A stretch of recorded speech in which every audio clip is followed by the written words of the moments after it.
There's a person in every office, every family dinner, every comment section who has an answer for everything. They've never studied medicine, but they know exactly what's wrong with you. They've never run a business, but they could fix the economy. They watched 3 YouTube videos last week, and now they're an expert on vaccines, geopolitics, and quantum physics. Here's what's terrifying. They genuinely believe it. And here's what's more terrifying. At some point in your life, you have been that person. I have been that person. We all have. There's a name for this. It's one of the most studied phenomena in all of psychology. And once you understand it, you'll never look at confidence the same way again. In 1999, 2 psychologists at Cornell University, David Dunning and his graduate student Dunning-Kruger, ran a deceptively simple experiment. They tested participants on 3 things: logical reasoning, grammar, and the ability to judge what's funny. Basic cognitive tasks. Then they asked each person one question. How do you think you performed compared to everyone else? The results were frankly embarrassing for our entire species. The people who scored in the bottom 12%, the ones who got the most wrong, didn't think they'd done badly. They thought they were above average, not slightly above. Well above. The less they actually knew, the more certain they were that they knew plenty. Meanwhile, the people in the top 10%, the genuinely skilled, the ones who got nearly everything right, consistently underestimated themselves. They thought they were just average. The best performers in the room assumed they were unremarkable. The worst performers in the room assumed they were exceptional. Dunning and Kruger won the Ig Nobel Prize for this research. That's the award given for science that first makes you laugh, then makes you think. And it's funny until you realize it explains almost every argument you've had on the internet. But here's what most people never explain, and it's the part that actually changes how you think.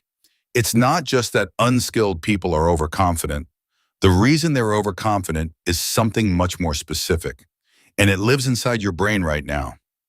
Here's the core insight Dunning and Kruger identified. The skills required to be good at something are the exact same skills required to recognize that you're bad at it. Read that again, because it's profound. To know that your logic is flawed, you need to understand logic.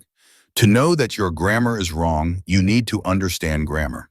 Incompetence, almost by definition, blocks the self-awareness needed to detect itself. This is partly neurological.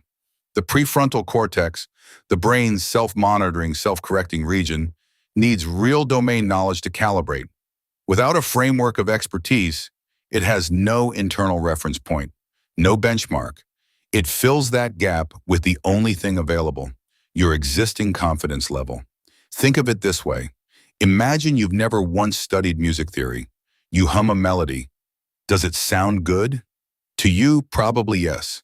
You have no internal framework to detect pitch errors, harmonic inconsistencies, rhythmic drift.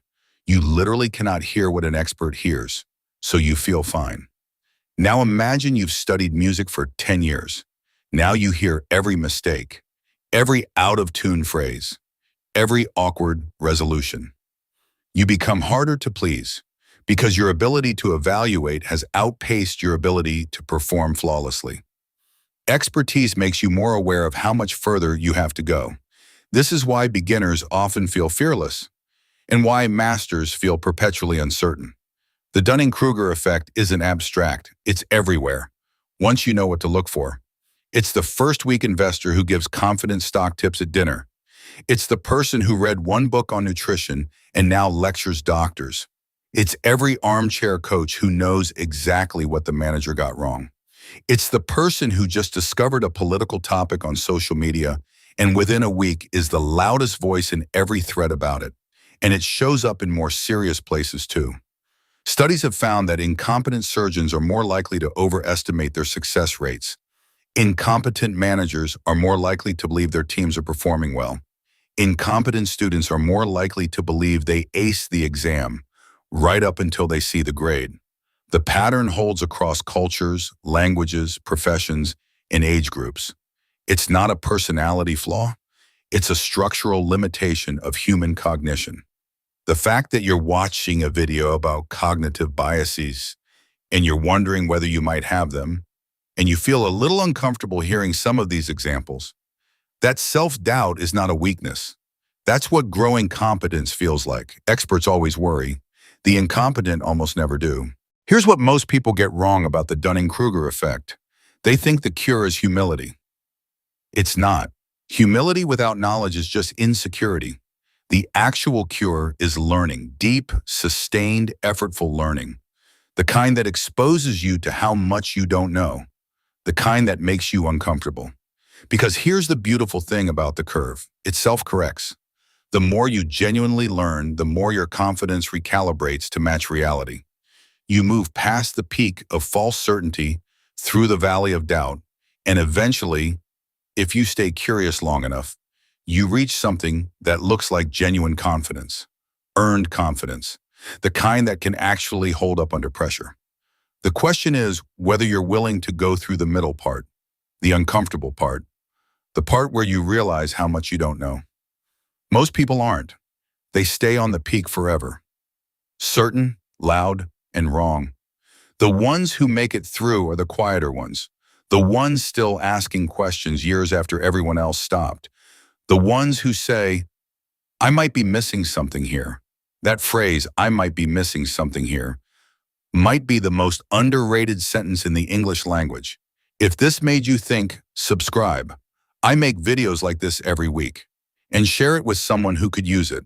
You probably already have someone in mind.